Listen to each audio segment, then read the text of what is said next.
everyone for completing our poll. So we ended with 44% each saying thinking about remote monitoring, tell me more, and 44% not using it. And actually then I think one person just responded that they are using it. So we'll look forward to getting to learn as we go forward. So welcome to our meeting. And we've got a great agenda today. We've got two exciting presentations by Dr. José Zariffa and Dr. Paul O, and then we'll have time for questions from both. Just want to remind you of who's in our Toronto Telerehab working group, and reminder as well that our Canadian Telerehab community of practice continues to grow. I think we're at about 140 now. So please, you can spread the word to your colleagues. We've got a website that's on the screen, and keep in mind as well that we've got a directory for you all to be able to interact and link with each other. So please do add your names to that if you haven't, and continue to use it.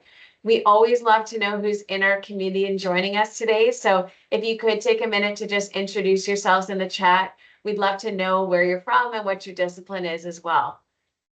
So it's now my absolute pleasure to introduce our two speakers. So the first presentation is going to be on Egocentric Video, a new tool to evaluate hand function at home. And it's by Dr. José Zariffa, who's the Kite Chair in Spinal Cord Injury Research, a senior scientist and the Associate Director Scientific at the Kite Research Institute at Toronto Rehab here at UHN. He's also an Associate Professor at the Institute of Biomedical Engineering at U of T. His research interests focus on neuroprosthetics and technology for upper limb neurorehabilitation, encompassing work in the wearable sensors, neural interfaces, electrophysiology, and machine learning.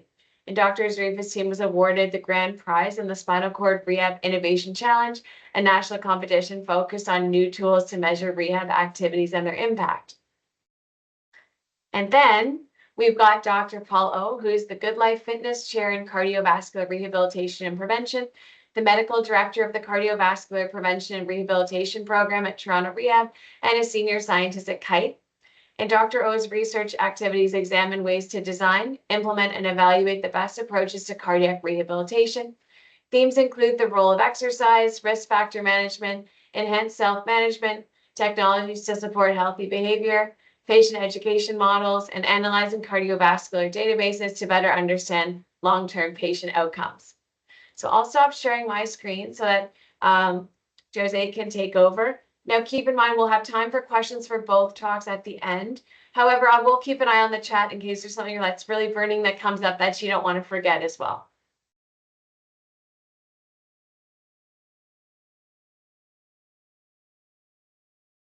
Is that showing up properly for everyone? Yeah, it looks great. Thank you. Should I start? All right. Well, hi, everybody. Thank you so much for coming. It's a really pleasure to have a chance to talk to this group, and thanks for the invitation. So I want to tell you a bit about a new tool that we've been exploring that deals with trying to understand what's happening with people at home, where our specific interest is in hand function. So the focus of this particular, the data I have to show is about hand function, but maybe there's applications beyond that as well. All right, so kind of started from first principles, right? Wondering, okay, well, what is fundamentally the goal of rehab? And if we turn to the World Health Organization definition of rehab, you get the following. So not to read everything, but basically interventions designed to optimize functioning, reduce disability when people interact with their environment, right? Or to help people be as independent as possible in their everyday activities to enable participation. So I bolded a couple of points there just to highlight that ultimately the goal is to get people to be independent in their everyday lives, right? So when we think about how we assess how people are doing, be it for clinical care or for in the context of research studies, most of the assessments that we're doing happen in a clinic, right? So we have, usually pretty good tests. This is an example from hand function after spinal cord injury. It's the GRASP, which is kind of the gold standard for this in this context.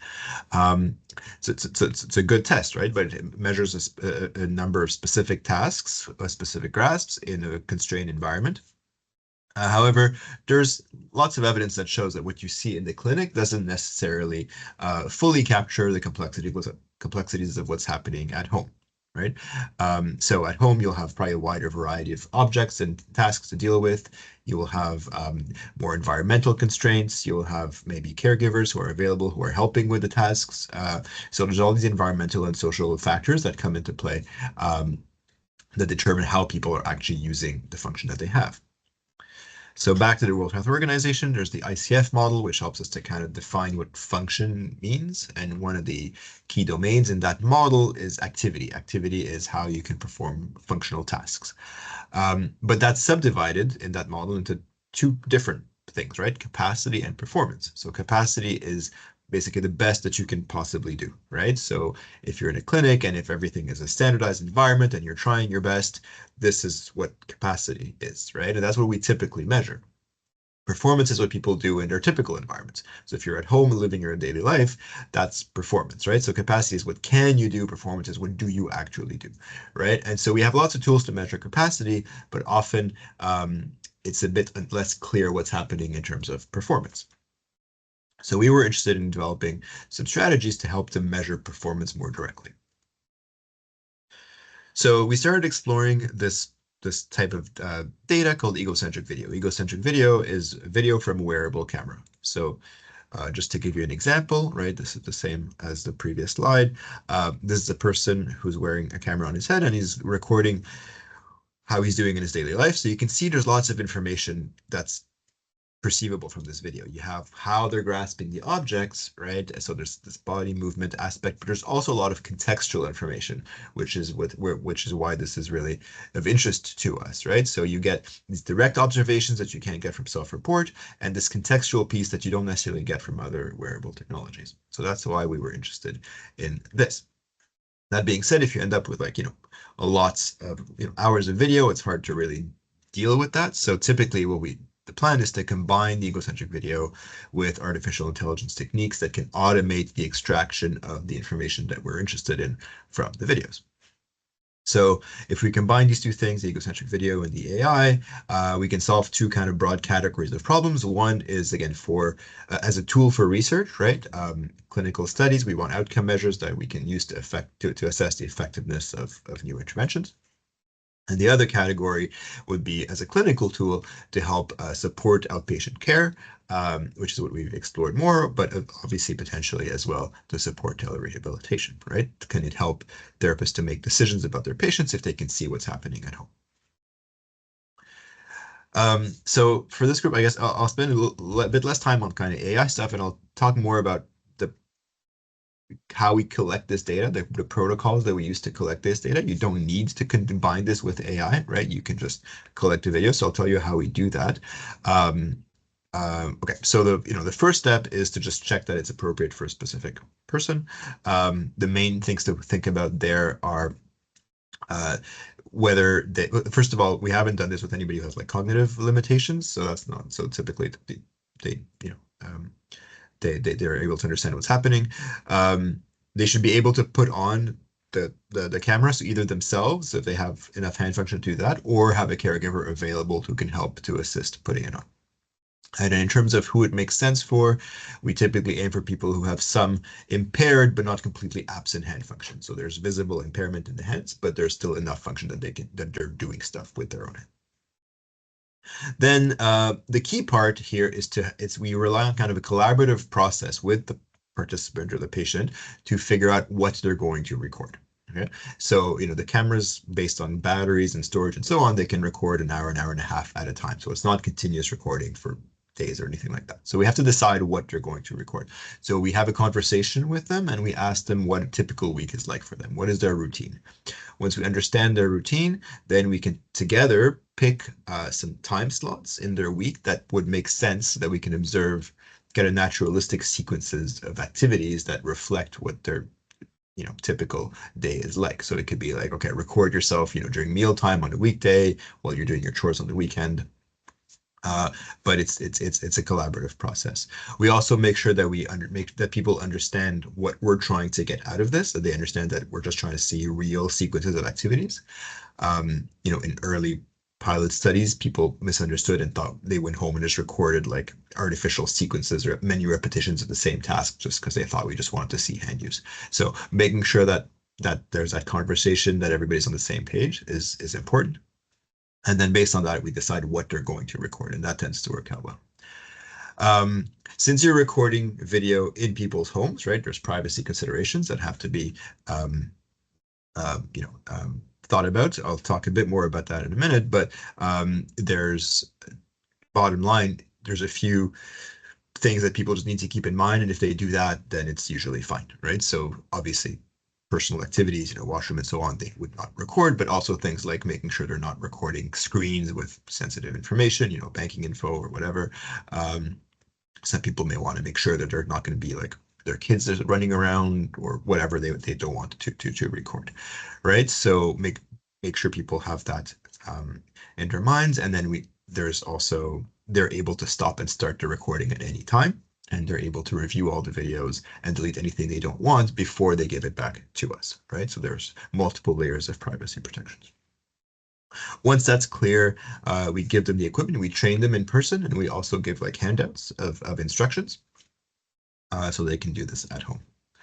They go home. We've offered ongoing support if they're having technical issues at home. This has always been easily resolved, usually with a phone call. We've always had the option in our research studies to go to somebody's house and help them debug. That's never been necessary. Usually just minimal phone support is sufficient. And then at the end, we get the equipment back either because they're coming back to the center, or we give people prepaid boxes with prepaid postage that they can mail back. So that's worked out well as well. So that's how we get the data. Here are some examples of information of this type of data. So you can see pretty wide variety of tasks, of objects, of environments. So pretty rich kind of information. Okay, so what can we actually do with this? The first thing that we studied was we wanted to use this to get a sense of how much people were independently using their hand at home, right? Just as a proxy for functional independence. So we wanted to measure the quantity of hand use at home. So we used AI models that were able to take the video, figure out where the hands were, and then the problem they were solving was to say for each frame, is each hand manipulating an object for a functional purpose? Yes, no. Is there an interaction going on between a hand and an object in this frame? Not what are they doing, just are they using their hand? And if you do that, you get kind of these timelines for each hand of when they were using them. And we can summarize that quantitatively. So metrics can be like the percentage of total time they spent interacting, the number of different interactions, the duration of interactions. And so we can take these numbers, and we've shown that they correlate with other measures of upper limb function after spinal cord injury. So they're a valid measure. Okay, and with the added benefit of giving us this information about performance, which is not something that is easily measured. We've done a similar study with people with stroke, and kind of similar. The methods were the same. Here we quantified things as the ratio of time spent interacting with the impaired hand over the time spent interacting with the unimpaired hand. Okay, and that number also turns out to correlate well with a number of gold standard measures related to upper limb function, so Fugl-Meyer upper extremity, ARAT, and the motor activity log. So again, showing that this idea of measuring the amount of hand use from egocentric video is valid. That being said, when we saw the video, you can get a lot of information about how they're grasping things, right? So just are they using their hand or not is not taking full advantage of all the information in the video. So we want to be able to go beyond quantity and talk about the quality of hand use at home. Okay, so quality is a much more, complex idea than quantity. It's harder to define. We're still working on defining what exactly does good hand function mean in an unconstrained task in an unconstrained environment. But here's a couple of early attempts at it, right? One was we trained neural networks, AI algorithms to predict what score somebody would get on a known assessment. So the GRASP, again, which is a hand function test after SCI.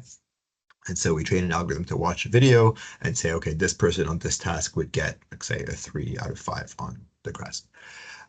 The data I'm showing here on the slide is an error histogram. So a perfect performance would just be one big bar at zero error. In practice, you see it's correct most of the time. And when it's wrong, it's off by 1. So it might confuse a 3 for a 4, but not a 5 for a 1. This is on a 0 to 5 scale.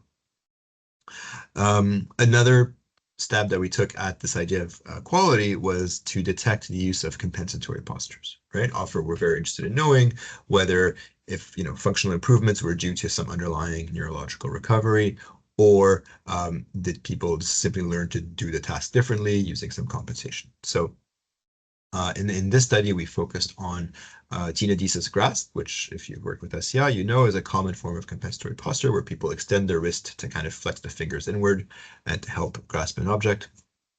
So we trained a system that would go and figure out when there was this wrist extension, when they were using a tenodesis grasp in the video. And the results here, each bar is one person, and on the y-axis is how the percentage of frames in that video in which the system was detecting this tenodesis grasp. And the people in red are the ones who actually were using it. So bottom line, you see that when people were using it, the system was having a high rate of detection. So it was accurate in figuring out who was relying on a tenodesis grasp. Okay, just to share a little bit of information about user perspectives. You don't have to read the detailed questions there, but just to make the point that we've done a number of studies where we've interviewed people who have used the cameras and to get their perspectives on it. This is just a subset of data, but to make a couple of points, on the left, we were asking people how concerned they were about recording these videos in their homes. First of all, if this was to be used by a clinician, right? If this is for your doctor or your therapist, would you be concerned? And most people were okay with it, right? There was good acceptability. And likewise, we asked what if it was for use in research? And again, that was acceptable.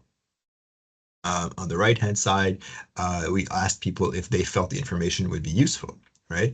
And again, it was pretty broad agreement that it would be useful for a clinician to have this information, and also they would be useful for researchers to have this information. When we asked people if they wanted for themselves, right, which we thought they might, there was more mix. Some people did, some people didn't particularly care. But overall, they saw that they perceived the value of this information for clinicians and for researchers. So overall, it was acceptable to collect it, and they saw the value. So that's a positive message supporting that this can be used in practice. Okay. Now at the beginning, I said, well, we can use this for two categories of problems, right? Research tools, but also for clinical tools. So for the clinical applicability, the question that we wanted to ask was, could we provide therapists, would egocentric video provide therapists with actionable insights? So like, how do we define it? What do we mean by that? If I give you new information from some sensor, right, and you look at it and you're like, oh, well, that's nice, and then you go and you do what you would have been doing anyways, then there hasn't been a behavior change, right? It's not going to affect the outcomes. If I give you information and then as a result of that information, he's like, oh, in that case, I'm going to do this, right? There's a change in the decisions that you make. There's a change in the behavior. Then downstream, that might affect the outcome. So we want to see if egocentric video was something that could in fact lead to different decision making.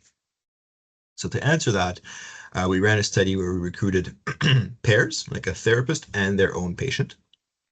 So the patients went home, they recorded egocentric video, they brought it back. The research team then created a report out of this egocentric video. So we had quantitative metrics, like again, percentage of time spent interacting and so on, as well as like snippets of videos that people could just watch. Okay, then we took these reports, we showed them to the therapist, again, for their own patient, and then we asked them we had an interview with the therapist and asked them to reflect on how this could fit into their own decision-making in their workflow. We took these interviews, we did a qualitative analysis. I won't go through everything, but this is a map of the kind of the themes that emerged. So I'll just focus on a couple of points. One was that they saw value. They saw the information as complementary to what they were seeing in the clinic, right? So they perceived value in seeing patients in their own environment, for example, seeing how the goals that they were working on in the clinic translated into what was going on at home. And they did express that this was something that would have enabled them to guide to address in their therapy. They said things like, well, if I'd known they were struggling with this, which I'm seeing in the video, then I would have worked on this. Right? So there was that link to decision making and to behavior. The other thing, though, is how therapists kind of consumed the videos or what was useful about it. So when we looked at the quantitative metrics, they thought it was interesting, but not that relevant to them, but looking at the videos, watching segments of the videos was something they were very, very enthusiastic about. So then that leads to the question of feasibility, because nobody's going to have time to watch 4 hours of video in a therapy session, obviously. So we need to have some way to compress and extract a long video into a couple of minutes, right? Like these are the key points that then that could then more feasibly fit into the a clinical workflow.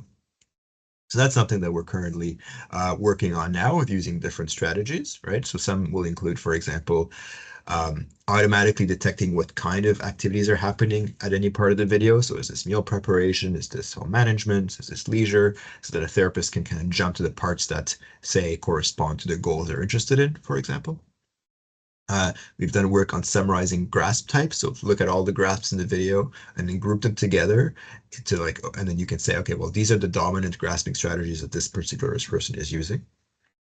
And then since we know when they're using their hands, as we talked about before, you can, for example, focus on parts of the video where there's lots of hand use and you don't have to watch parts where you're just kind of watching TV. So different strategies, and we're working on kind of software to kind of make all this a bit easier to deploy.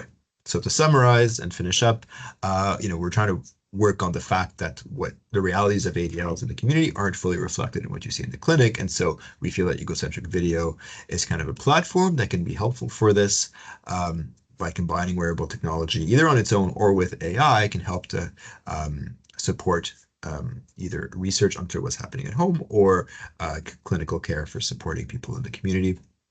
We haven't explicitly done a study on telerehab. We focus more on kind of outpatient care, but I think obviously there's direct implications for it. So happy to hear this community's thoughts on it. So I'll just stop there and thank our research participants primarily, as well as all the trainees and funders for the research. Thank you. Thanks so much, José. So interesting. I love the videos you showed us and just kind of hearing the amazing applications of the work that you're doing. So yeah, group, keep in mind your questions. We will take them at the end, but we're going to go straight over to Paul for his talk now. Great. Thanks so much, Michaela. Am my slide showing? Okay. Hopefully you're seeing a title slide. Okay, yeah. Thank you. And it's such a pleasure to be reconnected with this group and to learn from Dr. Zariffa. Toronto Rehab is one of those amazing institutes, like many of your home institutes as well, where there's this great interface between cutting edge science and exciting, innovative clinical care. So it is great, and I'm glad we have this opportunity to share some insights. I'm going to take slightly different kind of face of rehabilitation and bring it to the table. Our little world of cardiac rehab, and occasionally provide some sharings from our program. And this is one of them around the telerehab, health behaviors and how technology might help with that. Here are a couple of my disclosures just to put us on the right ground here, that I do get some research funding from Apple. We'll talk a little bit about Apple today, kind of relevant for this topic. But hopefully I will not be trying to sell you anything that would be outside of kind of guideline-based information or evidence-based information. Here's what I'd like to just touch upon in the next few minutes of just where we're at with telerehab guidelines in our space for cardiac care. Nothing really new, but it just kind of creates the foundation for some of the activities that we're exploring. Couple of sort of advances around technology, home-based things that we use regularly in our program around patient education to facilitate home-based rehabilitation, as well as some explorations of how some simple tech, available tech, might help us as well. Nothing as sophisticated as egocentric videos, but some simple things that give us some interesting insights around wearables and apps and how they might actually get modified and included in our care kind of programs. To give you a sense of where we're situated in terms of our programming, that we're coming to you from our cardiac program at Toronto Rehab and the Peter Monk Cardiac Center of UHN. We're at a couple of different sites within our hospital network. We see a couple thousand people per year. Currently, we're engaging with folks in a 16-week structured program Most are opting, in fact, for on-site programming. Some are requesting virtual telerehab programs, and we also do kind of hybrids between the two. And to inform the rehab programs, for the most part, we'll do on-site cardiopulmonary tests and clinic-based assessments so that we get to learn more about individuals before embarking on the rehab kind of journeys with them. And this may be similar, analogous to the programs that you're offering with your kind of various clientele. The legacy of the pandemic, of course, is that we went into the pandemic actually with probably decades of experience in home-based programming, whether you call that phone-based rehab or some other kind of home-based coaching model. Of course, all of us, when we went into the pandemic, shifted quickly. We developed models of virtual care, and here's just a bit of a mosaic of programs that were offered in some of the sites around Ontario.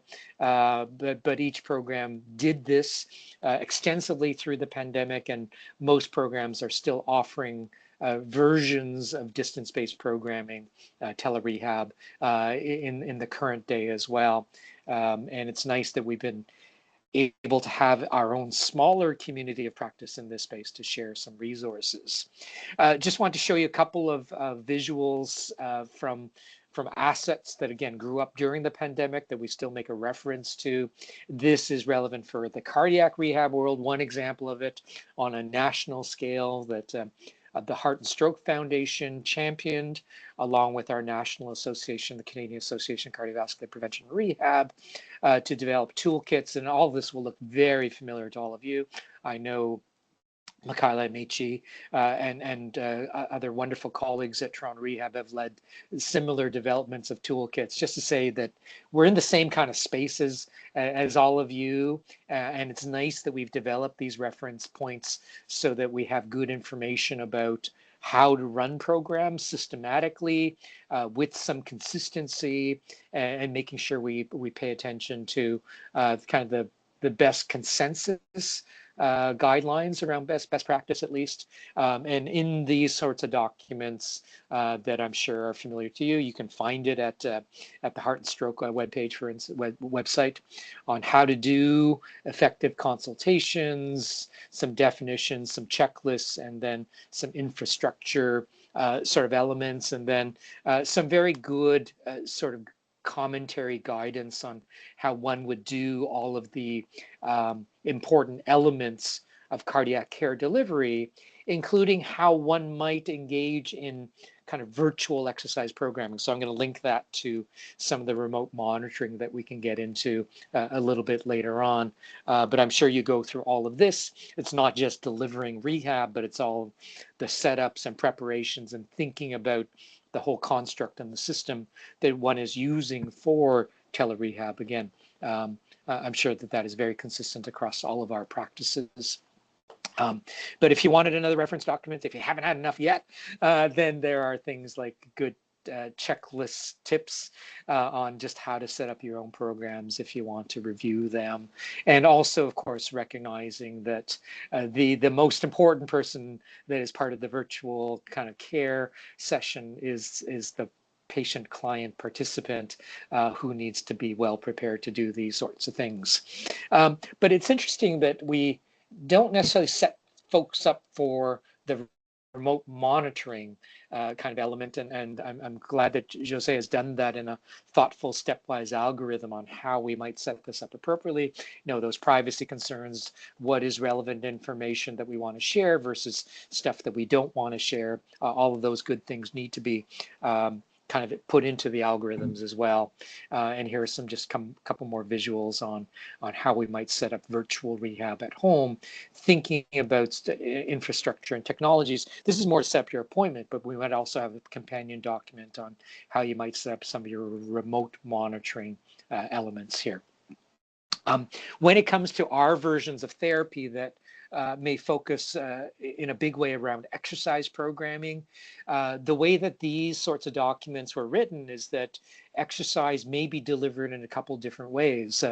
One, it may be completely asynchronous, and people may be doing their therapy, their exercise on their own, and then report that back in at these kind of touch point sessions. Some programs will do synchronous supervised exercise, and that may be one-on-one or virtual groups where some of this is happening. And, you know, a lot of the kind of advice was around just making sure that we've got good, clear lines of sight, appropriate supports, emergency plans where at all necessary.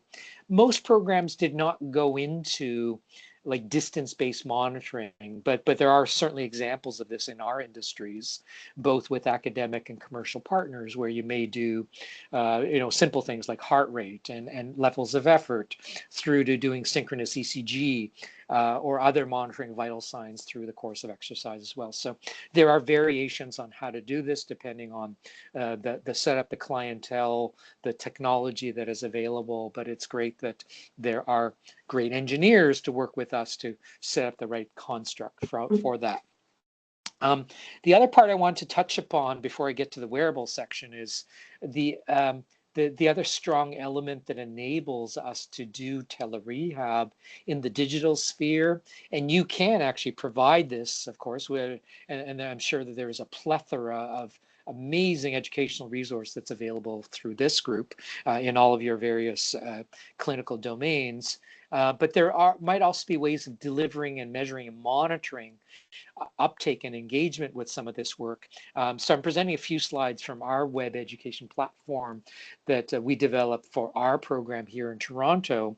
But certainly through the time of pandemic and beyond, these resources were accelerated in a big way in terms of their dissemination, adoption, engagement from you know, kind of dozens of countries around the world, hundreds of programs in various locations, and you know, having purposeful design with our professional members, working alongside patients to develop persuasive, therapeutically designed education in the right kind of languages were really important.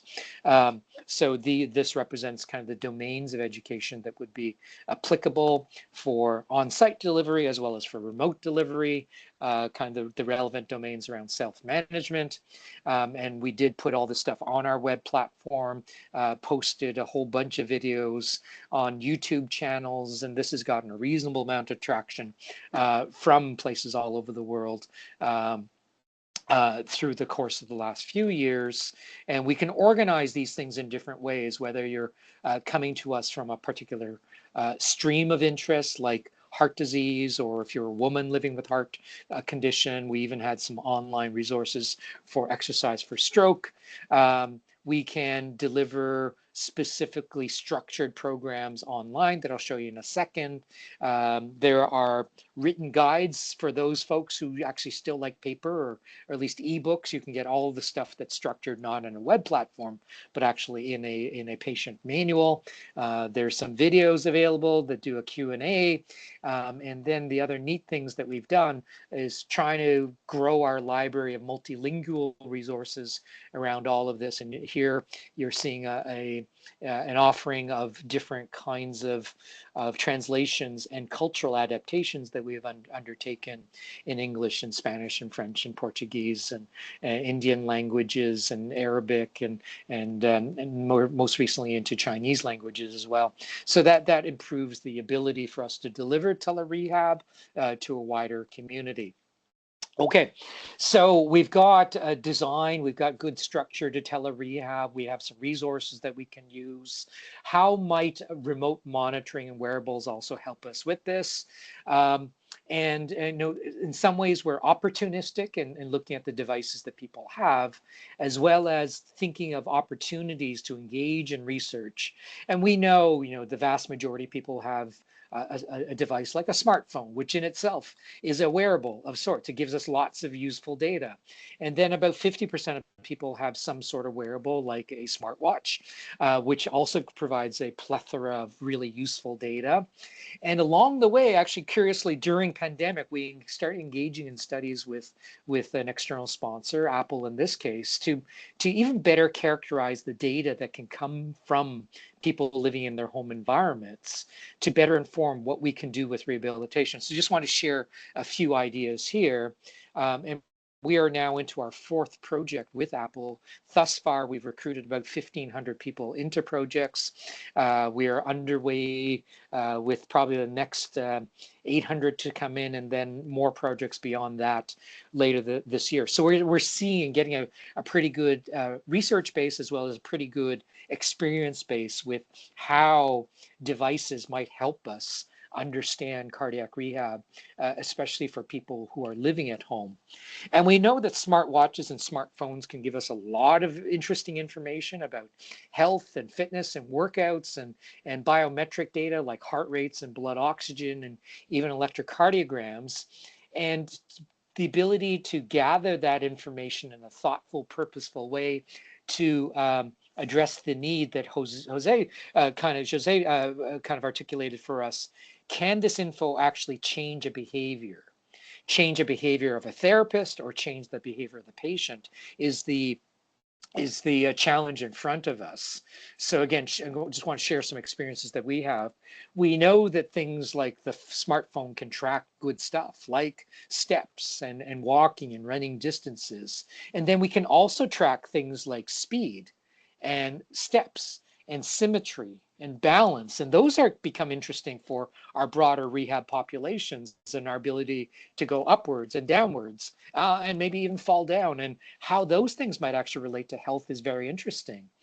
There are lots of things that go on in the background. And for those of you who might have a watch with some sort of goal setting tracking mechanism, we're familiar with this sort of stuff that not only might we'll be able to passively measure things, but then you can actually plot things, understand things, have goals around what you're doing, which is kind of the next level of not only going from measurement to monitoring to maybe even motivation about achieving physical activity outcomes in this case, and then getting some extra data that might be really helpful. And certainly for our cardiovascular populations living with heart disease or stroke, it might be very useful to gather periodic electrocardiograms on when people are symptomatic or just for baseline monitoring at different times. And these algorithms will become more sophisticated. So not only can we discern heart rate and things like sinus rhythm and not sinus rhythm, that is atrial fibrillation, but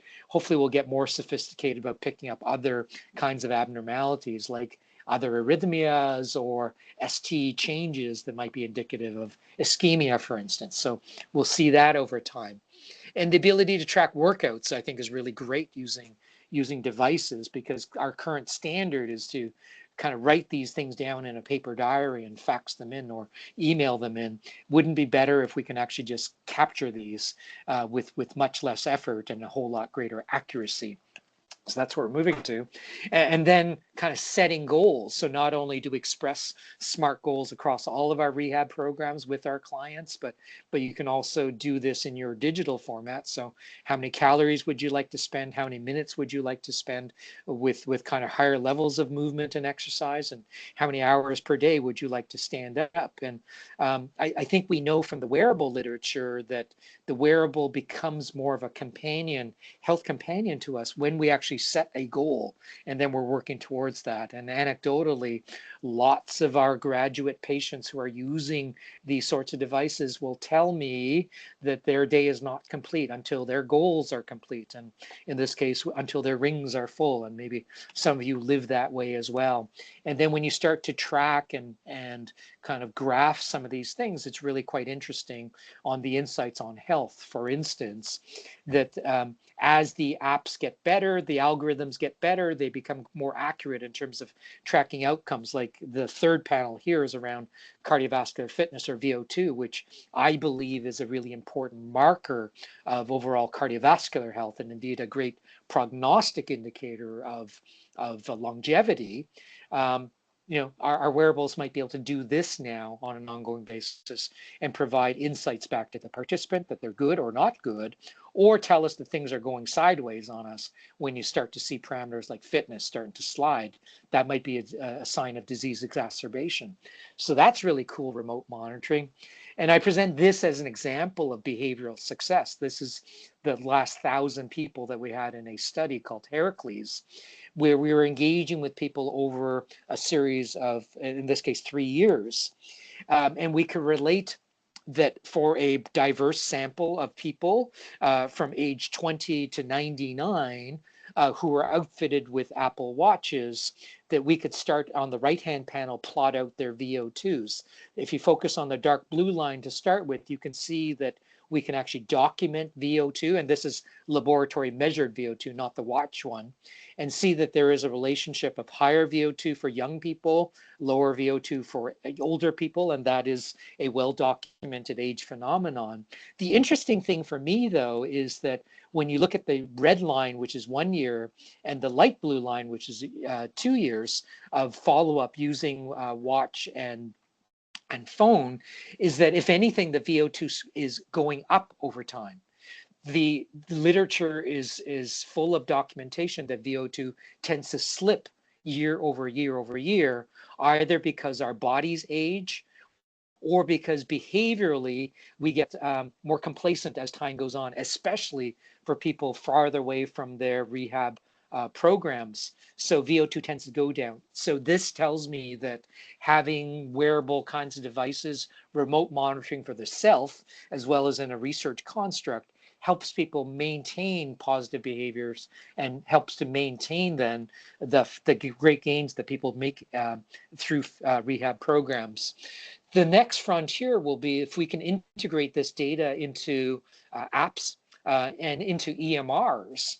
So these are some kind of representations of what our EMR called Epic, developing an app called Care Companion, and then the next level of integrating wearable data that directly feeds into the Care Companion, that deliberately feeds into the EMR, will now provide a dashboard for our therapists to then start to engage with people, understand what they're doing, not only while they're with us for 90 minutes each week during rehab, but what are they doing for the many, many hours when they're not with us through the course of their home life. So remote monitoring can directly feed into how we deliver and run rehab programming that way. Okay, that was quick. That was fun. I'm going to stop sharing there, and then we can get to the interesting parts of the questions. Thanks, Michaela. Thank you so much. That was so interesting. And especially seeing the VO2 graph that you showed in the 90 to 99 year olds, I thought, oh my gosh, what a spike. So thank you so much. So we've got time for questions from both talks. So group, just go ahead and unmute yourselves. I'm also keeping an eye on the chat as well.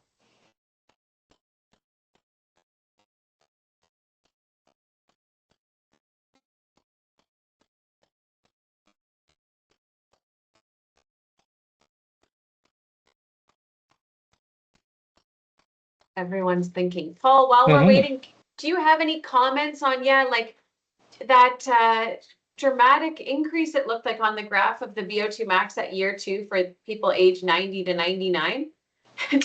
It's a very small sample, isn't it? That there are only a few people in that age category. It's brilliant to be able to work for all of us when we get to folks who have earned kind of badges of honor. And it's remarkable how folks, so it reminds us not to be so ageist in terms of the goals that people set for themselves or the goals that we might help set with them. My favorite kind of anecdote that one of our participants shared with me, because we one of the core things that we do is cardiovascular training, which is about the VO2, but also strength training, resistance training. So Kyla, 80-year-old woman who's never done weights in her life, we go through this and we do the structured program, and it really gets embraced in a great way. So it might not be a whole lot of weight, but people do it, and strengthening muscle, strengthening bone is so important. And then several weeks in the program, she said to me spontaneously, we were chatting, and then she says, "Okay, can I excuse myself? I need to go shred some iron now." And I thought, how great is that? How great is that? And it tells me that people can, kind of pick up on physical activity therapy routines, working with brilliant people, and also seeing the folks around them, and making this a norm kind of socially. So I think it is never too late, and it's so important. And especially at the ends of our spectrum, that there's so much more to gain, kind of therapeutically as we get a little bit older. Oh, thanks so much for sharing that. Such a heartwarming story and a good reminder to all of us that, hey, it's never too late to try And I need to something shred new. some iron too. Yeah. I know. As do I. I have a question for both Jose and Paul. Like, what are some of the barriers that you see in terms of integrating more remote monitoring into telerehab, whether using it synchronously or asynchronously? I mean, from my point of view, part of it is, well, I mean, I guess the two biggest barriers are just dealing with new equipment and new processes is one thing, but the other big one is time. Like, even assuming you have the information, right? Like, it has to fit into the workflow. It has to fit into that hour that you have, and the way that, what you're supposed to deliver and what you're supposed to, and reimbursements and whatever, right? So you can't necessarily be sidetracked too much by new sources of information. So it has to be really something that we have to figure out how to really integrate it into workflows, I think. And that's maybe not often enough really prioritized. People will be like, look, this is amazing. I have my new dashboard and I have my new sensor, and then when are people supposed to be, they still have to look at, like, I was very glad to see Paul's integration into the EHR, right? Like, they're still going to have to look at the EHR. You still have to do the things they're doing anyways, but then now they have these other things to do, right? So that, I think, is a big barrier. And so things have to be built, designed from the ground up in a way with a view to how does this fit into an existing workflow without requiring people to do just a whole bunch of parallel things. Yeah, I think that's such a great point. That maybe the one that I'll add, that based on our own experience, is that a device, even a so-called smart device, is never smart enough, and that let's not forget the people who support devices. I think one of the successes for our project was actually having a whole kind of tech webinar troubleshooting arm of the project. And it's not something that we think about in embarking on either research or clinical programming. I think both arms would be really important. But who knew that one would need to set up an equivalent of a helpline, and prospectively have webinars on how to, and it's even for any of us, picking up new tech is sometimes not so easy. What is this? How do I know what is Bluetooth and what is Wi-Fi, and are these things working, and how come data is not being recorded, and all these sorts of things, which I think are going to be important as we get into new sorts of devices. Yeah. Thanks so much. Stacy has a question for Jose. What's the approximate cost of the equipment your team used?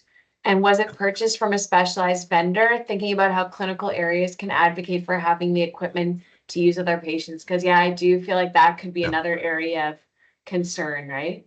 Yeah, that's a good question. So we used GoPros.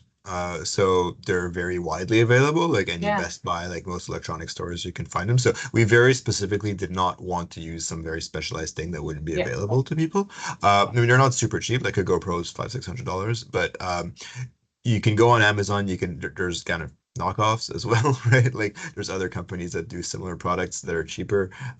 There's nothing really special about the GoPro. Like, the quality is good, but you could definitely use other things. Like, a few things that, like, in terms of choosing a device, I would say, so one is the quality. Like, if depending on what device you use, sometimes the field of view is very narrow. You don't really see the hand very well, so that could be a problem. So having decent field of view is important.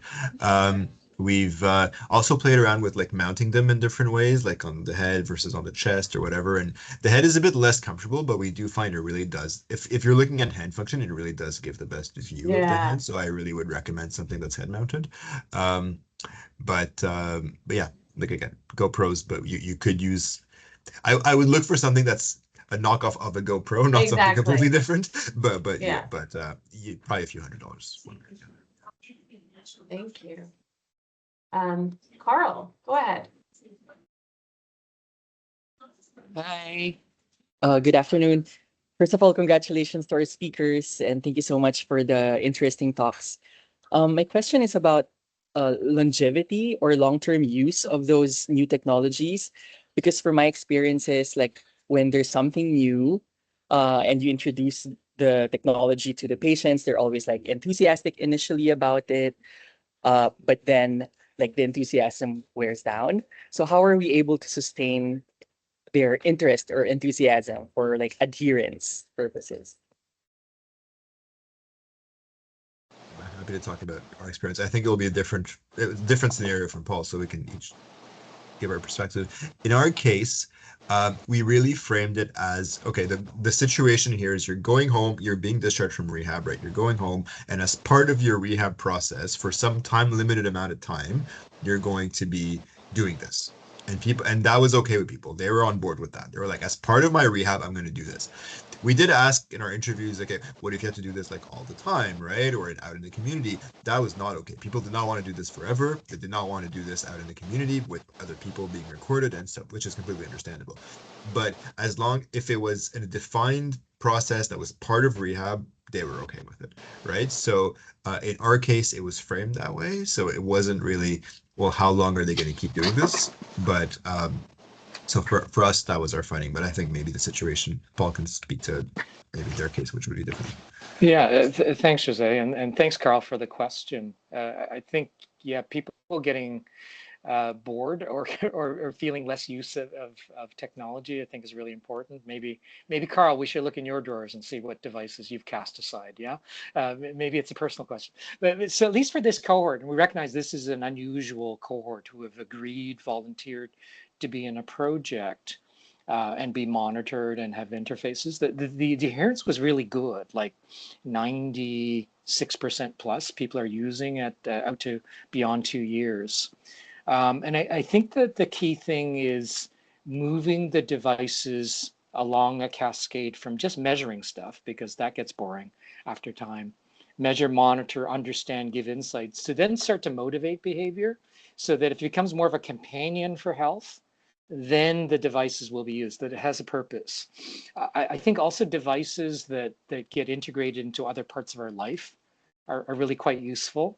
So not singular things like an extra thing you have to attach to yourself just because it's going to monitor stuff. But if it's actually part of your day-to-day routines, then there's a greater likelihood that it'll actually be used on a consistent basis.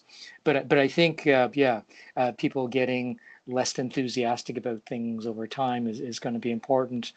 I think we're going to see technology become even more closely integrated into our lives. But I think the opportunity for some of the wearables that we're talking about as examples of the system is that it actually becomes an important way of informing our health journey, looking at stuff, changing stuff, but has to have a good purpose beyond just measuring things.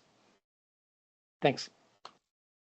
Thank you. There's also a lot of role for prompting, right? Like we've had, we would follow up, we remind people when they were scheduled to record, for example, right? And we did that manually, but there's lots of opportunities for apps or technologies to automatically have prompts. Like maybe your watch tells you you haven't moved in a while, or the Duolingo app owl gets mad at you or whatever. Like there's one of those examples of like situations where you get reminders from technology, and that could be something that's also powerful. I think there's a lot of precedent, and a lot of systems have already been developed to do that effectively.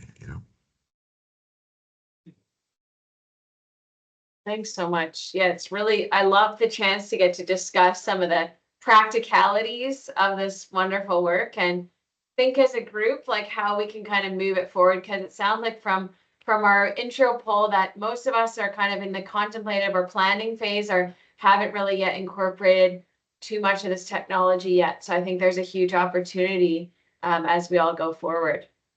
Yeah.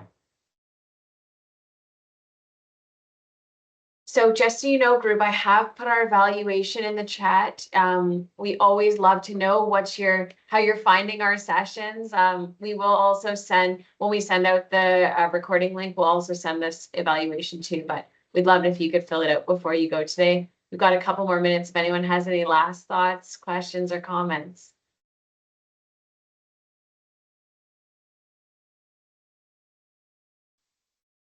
Should we give a little teaser about our September session? We sure can. Yeah, so I think we're still finalizing a specific date, but it's going to be in September, and we'll be doing a session on ethics and equity issues in telerehab. So yeah, I think it'll be a really, really good one, really good chance to think through some of the ethical issues. So please do. We recognize that we like to kind of break over the summer and then reconvene with kind of renewed energy in the fall. So yeah, if no one has any other questions or comments, just want to say a huge thank you again to both of our speakers, Jose and Paul. Thank you so much, and really great to be back together with our community as well. Okay, thanks. Good to be with you. Pleasure. Thank you. Bye, everyone. Thanks. Bye. Thank you. Bye.